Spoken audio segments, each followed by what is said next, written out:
Welcome to Regulated Digital, where we speak to the people trying to do right by people's rights without disrupting human connection. Today, we're joined by James Daley, founder and managing director of Fairer Finance. James has spent more than 20 years campaigning for better outcomes for consumers. Today, we'll explore why financial products are difficult to understand, what consumer duty has changed, and what more there is to do, if there is any more to do. So, hi, James. Welcome to the podcast. Thanks for coming today. Hello, thanks for having me. Let's talk consumer duty from the consumer's perspective, first of all. We're all consumers, you're a consumer, I'm a consumer. Where is it that we lose perspective of what it's like to be a consumer, or maybe lose sight of that consumer perspective when we're looking at building and developing and evolving financial products? Well, I mean, the problem is financial products are complicated by their nature. And, particularly in a competitive market where everyone's trying to innovate and come up with something that makes their product stand out from the rest. And consumers' financial capability is pretty low, and they don't have to deal with these matters on a daily basis. There are little windows where they're buying a product and perhaps they do engage with it. But even in those moments, getting them to really understand what it does, maybe more importantly, what it doesn't do, what perhaps the additional cost could be if circumstances change, what's excluded when it comes to insurance. These are really tricky to do. Consumers have low attention spans. And so I don't think there's a conspiracy with providers. They're not, trying to create products that trip consumers up. I mean, I think they used to do that 25, 30 years ago, not so much these days, but even now in a world where actually most firms are sort of trying to do the right thing, there are some real challenges there in terms of customer understanding and the value that consumers are getting and perceive that they're getting. And so I guess that's what consumer duty has really tried to tackle, aligning those incentives of company shareholders and customers, because in the past they were kind of pitted against each other, with the easiest way to make money by exploiting consumers' lack of financial capability. Yeah, so there's kind of a native complexity to financial products. How much of the complexity in understanding results from the nature of the products themselves, and how much comes from avoidable other things like the structure of organizations, how fast financial institutions move, the ability to create change, all of that kind of stuff? I think one of my favorite phrases is, we wouldn't start from here. And, it's really about how complexity is being layered on top of complexity. And, you're right. Like in big firms, it's very difficult to kind of get yourself to the place where you'd ideally want to be. There can be enormous cost involved in that. You've already got an enormous book of customers who signed up to products the old way. And so, it just can be very difficult to solve these as a big incumbent in the market without spending tens, hundreds of millions of pounds, or losing tens or hundreds of millions of pounds of profit that you were once making. And, really aligning shareholder outcomes and good customer outcomes is all about taking a long-term view. Of course, it makes sense to everybody that, in an ideal world, if people are getting good outcomes, they're going to be loyal to the company. They're probably going to buy more products with them. The company's going to be more profitable, but unfortunately, everybody's kind of caught in a much shorter term cycle where they're trying to make money today to satisfy shareholders today. So consumer duty is sort of forcing firms to try and break out of that. But, I'd say consumer duty sets the bar like right up here, very high, and the industry is currently operating way below that. And so, you can't ask firms to go from, down there all the way up to there overnight. So the FCA has to think, right, where do we want to turn the pressure up? Where do we want to tell firms to improve? And, of course, we do have innovation. We do have new companies, fintechs coming into the market, trying to kind of disrupt things. But it's very difficult to make an impression, in these markets, particularly in terms of quality and understanding, because providing better quality products, spending the extra time trying to explain them to customers, it's expensive. It means, you might have the best product on the market, but it costs more than anyone's willing to pay for it. Or you've got the best journey on the market, but everybody drops out of it because they get bored. And so, there are some systematic challenges there. But I think consumer duty has got the potential to create a much better and fairer market. So let's talk consumer duty. If we're here on the consumer duty idealist scale, then where were we prior to consumer duty coming in? How far have we come, and how much further is there to go, and what's involved in that? Well, I don't know how many people listen to this in audio rather than watch it on a screen, but like, let's We'll to say make it low and simple, high, low, mid, and high. I'm putting my hand on the bottom of my screen, and let's say that's where we were before consumer duty. What consumer duty has done since coming in is kind of raise it a tiny bit, let's say 10% of my screen, but the bar is set like up at, 80% higher. So, there's a long way to go. And, the FCA has the tools to push it forward, but it has to be careful. It can, realistically, you can only ask so much from different industries at different moments in time. If you turn up the temperature too high, you'll end up really hurting profitability. You might drive people out of the market. So it has to think carefully about when's the right time to put pressure on different sectors and continue to push firms towards that high bar, which is where it wants to get to. So, in terms of the practical rollout within within an organization, I know we're talking sort of large, big ranges of sizes of organization here, because we're talking from like intermediaries right up to platforms and providers. But at the average, say, platform or provider end of the scale, practically, where have we come from, and where are we now? They've reviewed all their communications and they've updated them to a certain standard, and they've implemented measurement? Or, what are you actually sort of seeing on the ground? Well, yeah, look, as you know, consumer duty is all about evidence. And that's the sort of genius of it, is that you have to prove that you're meeting the requirements, which is what differentiates it from previous principles-based regulation. So, the first of the four outcomes, products and services, is all about product governance, having, the right checks and balances to be able to monitor customer outcomes. So there's been a lot of building new dashboards, gathering data sources, interpreting them in different ways to get a clearer picture on what's actually happening to our customers, where are the pain points, where are things going wrong, what is a good outcome, what is a foreseeable harm. You talked about customer understanding, which is, another of the four outcomes. Most big firms have prioritized their communications, so they've assessed them and they've looked at which ones are going to have the biggest impact, which ones are the least comprehensible, and then they've kind of created a plan of action to improve them. In some cases, they've made improvements, but the improvements are actually not that great. And then they're kind of, implementing consumer testing programs around that as well. And so they're sort of learning more about what they need to do to make things understandable. And then they're kind of starting to feed that back in. But, we measure the clarity of documents every 6 months, like particularly technical ones like T's and C's. And we've seen a very small increase or rather a lowering in the reading age of terms and conditions documents across most financial services companies. So improvements, but not radical ones. The average terms and conditions are still as bad as it ever was.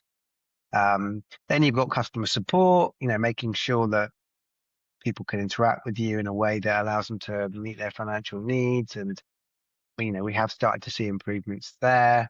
The firms bringing on chat bots, chat channels to allow customers to sort of contact them in different ways.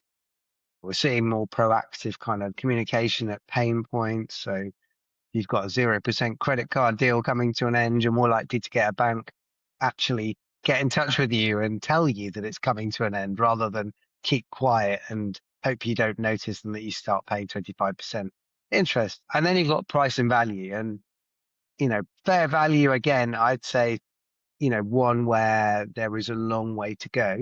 Like, we have seen areas where firms were fairly quick to admit that they couldn't really justify their pricing in aggregate, and maybe they cut some fees that they used to charge, or they shaved their prices a bit. But there are loads of parts of the market where I think the consumers are not getting fair value.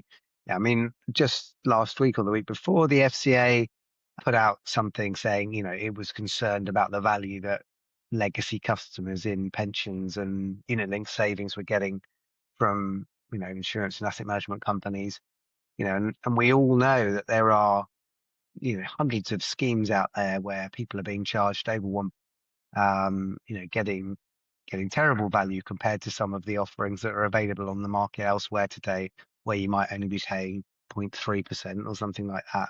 And those charges add up to an enormous amount over the life cycle of the product.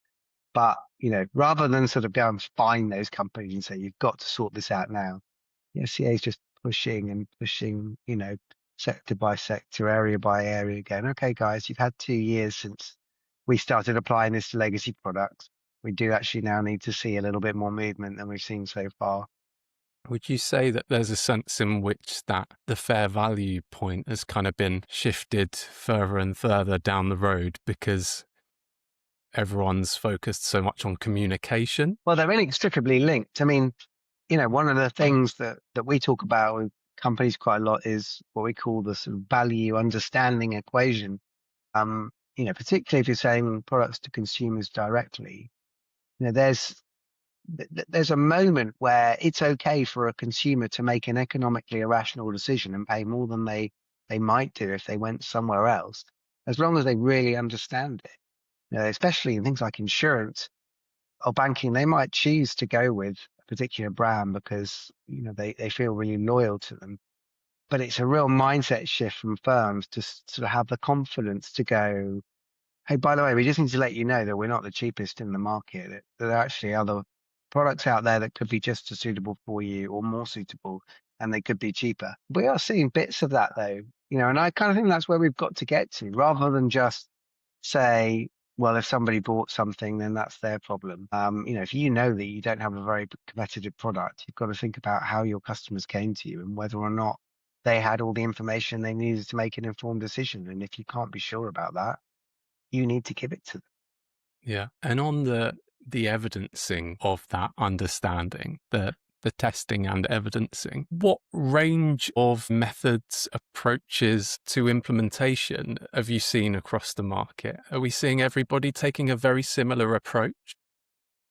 Now we're seeing again, as you might imagine, a kind of enormous variety of approaches. When we engage with firms, we've done quant testing.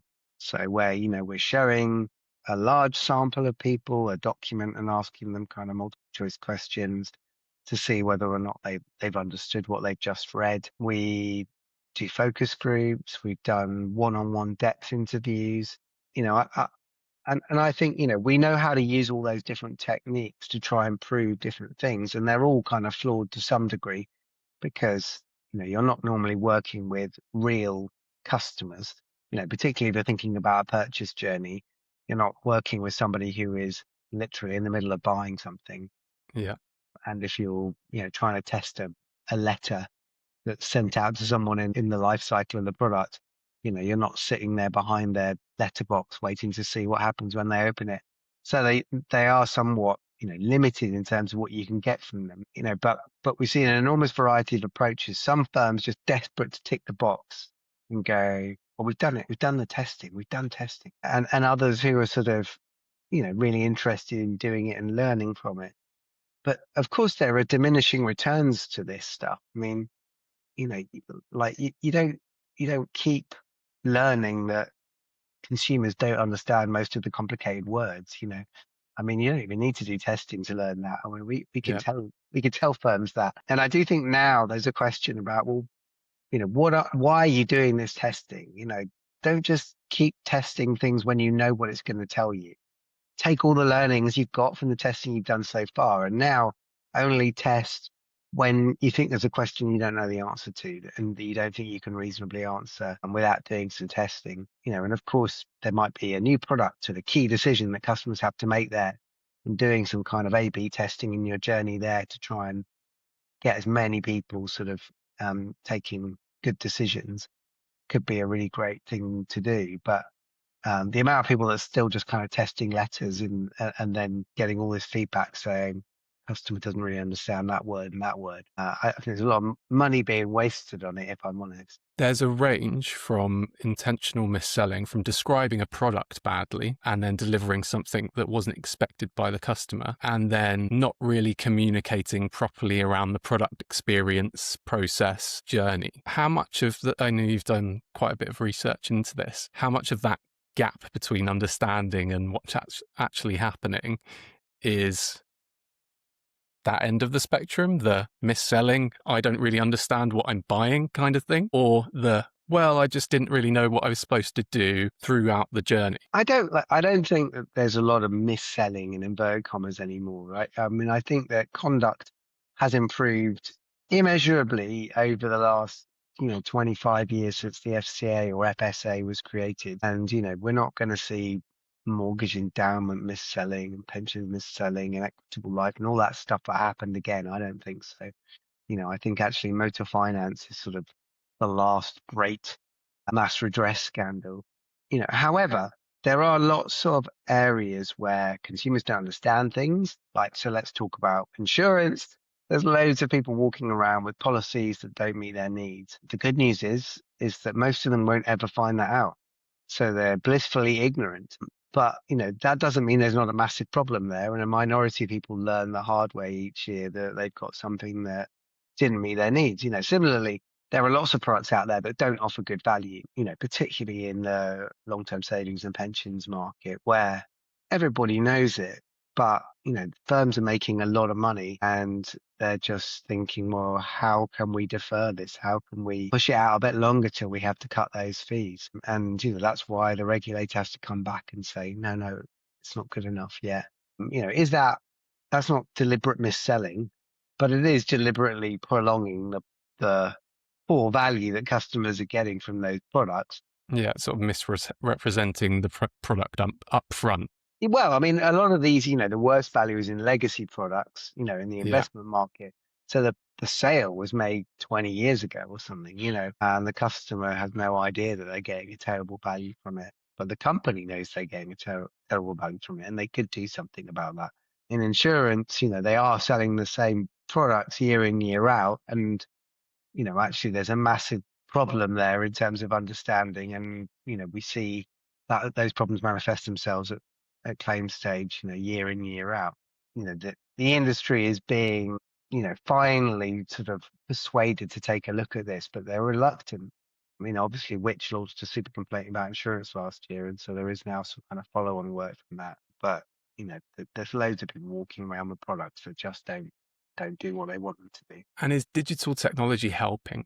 So our ability to have all our data in the right place, as we often refer to it, which we need for things like getting ready for pensions dashboard, for AI, for all these other things going on, is that helping us communicate with customers in a way that's more beneficial to their understanding, that meets their needs better in terms of their personal situation? Obviously, you've got targeted support coming as well. So that's something that should hopefully work quite well with the way our data is going. But do you see this having a beneficial effect yet? I mean, I still think it's not helping as much as it could do, but that's partly, because the regulatory regime has made firms nervous about how they can use it. And that's what, Sheldon Mills's AI report was about, trying to think about how we can sort of facilitate the benefits that new technologies offer whilst protecting consumers from, the worst potential outcomes. So targeted support is on its way, and that's great. And, but I say that's great. I mean, not all consumer advocates think that, but actually there's a massive advice gap. And, I don't think we're going to close it any other way apart from sort of using technology to support people. I'm actually not that excited about telling people with £50,000 in their bank account that they could get a better return by putting it in the markets. For me, targeted support should come into its own once it can be deployed in general insurance markets and protection markets and other areas. It's starting here because that's what the government is obsessed with at the moment. Or also, at the end of, your accumulation phase, I think there's a great opportunity for targeted support to support when you've got to start making some of those really difficult decisions. In the sort of medium term, AI is the sort of the great hope and the great danger, it obviously has the potential to really support consumer understanding. One version of the future is everybody's got their own AI personal finance assistant that is running around just managing their money and getting them the best deal all the time, which presents a bit of an existential threat to some markets, I would have thought, if their products become entirely commoditized. I can't imagine we're going to get there overnight. And so the question is, how can we start to sort of get the best out of what AI offers now to close that financial capability gap and support more people to get good customer outcomes, whilst making sure that as that market and that technology develops, we continue to have the right protections in place. Because one thing I do worry about is that as AI starts to do more and more of the heavy lifting, consumers become more passive, and then everything is happening in a box, and sure as hell going to want to know that whatever your AI is doing in your interest, rather than being programmed to make as much money for somebody as possible. So Yeah, I mean, in that situation, you have to have the will to understand it at the customer level, don't you? And that's very, very difficult. If you trust your AI enough, I'm sure most people don't really care to know or understand whatever's going on until they need some money. but the road from here to there is not a straight line, is it? I mean, No. we're still quite a long way from that. I think several years. At the moment, I mean, the uses of AI are almost sort of laughable. There's a chat GPT apps that exist for insurers and comparison sites, sort of they're worse than the experience of just going to their website. But, hopefully in the next few years, we're going to start to see AI supporting people answer some of the difficult questions and make better purchasing decisions. Something that's been key in consumer duty has been more of a consideration around vulnerable customers. That seems to be, if not just from my kind of limited view of the market, because I talk to people about it quite a bit, something that's been at least being talked about a lot more within organizations, particularly larger ones with the means and the money to do something about these things. Obviously, when we speak to intermediaries, they're often not dealing with that end of the market anyway. Do you think that's changed? I mean, I think that consumer duty elevates the importance of it because, we already had sort of vulnerable customer expectations that were there before consumer duty came along. But the customer support side, particularly of consumer duty, sort of asks firms to prove that, they understand the needs of their different customer groups, and, they're making the kind of reasonable adjustments to ensure that all customers can meet their financial needs. So, I think again, it's like everything else. I mean, the rule book was sort of there before, but now that slight shift saying, but you've got to prove that you're meeting the needs of this cohort, really kind of raises the challenge. They can't just appoint a vulnerable customer champion internally and send them off to conferences to talk a good game. They've actually got to, think hard about the problem and prove that they're meeting it. So, Yeah. that again has been another really positive side of consumer duty. If you were looking at the research that you've done on consumer duty outcomes and customer service within organizations, you could click your fingers and within the next year, the whole of the market would be doing one thing that many of them aren't doing well at the moment. What would it be if you could make that sort of big shift instantly? I think I would like to see them, really communicating clearly with their customers when they're buying the products and throughout the life cycle. So being really honest about what customers don't understand and really leaning into that challenge to say, just what we try and tell companies they should be aspiring to, is not perfection, but it's getting to the point where you can, reasonably say, we've done what we can. We really have tried to help. We've explained these things that we know people don't understand here, and we've followed up with emails during the life cycle, and we sent them text messages, and we provided them other formats to digest this information in. If they struggle with reading it on the screen, there's a video. It still feels like, like I said earlier, things have improved a bit, not nearly as far as they'd need to. And if we could get to that point where consumers, were more often making informed decisions, that would that will go a long way to improving outcomes. Most firms recognize there's a challenge there, but it's a prioritization of resources. I mean, if you're a big firm, one of the things that Consumer Duty has also sort of pushed to the fore is, your legacy systems are now going to have to be, migrated onto something more modern, because they're often the reason that firms can't change things and communicate better with their customers, because they're still on some IT system that was built in 1977. So, that is a major cost. And, a lot of the time firms are like, okay, fine, well, we're going to bite that one off and it's going to be a 5-year project. But, we're not now going to also spend, tens of millions of pounds rewriting all our communications. We'll get through this Plugging all one the gaps first. until we get to that stage. Yeah. Yeah, exactly. Yeah. I'll ask you one more question before you go, if that's okay. Within the next year, what are you most excited about? Professionally, personally, could be anything. You know what? I'm actually most excited about there being a change in leadership in Downing Street. I've felt that the Treasury has been too pro-industry and not pro-consumer enough over the last 2 years. And because they have made such a big deal about the FCA's secondary growth objective, it has kind of become primary, and it has sucked a lot of the life out of Consumer Duty. So I would like to see a new chancellor that comes in and says, actually, the emphasis was in the wrong place. We understand that looking after consumers and giving consumers confidence is actually a precondition for growth. They're not competing objectives. And we support the Consumer Duty and we want the FCA to continue to raise standards, and that will be good for consumers and it will be good for the economy. Because I've been very frustrated by the last 2 years. So that's what I am optimistic about and most hopeful for. Well, we'll get a new person, whether or not they, say the things I want them to say. Who knows? James, thank you so much for your time today. Where can people find you if they want to get in touch, and where can they find Fairer Finance?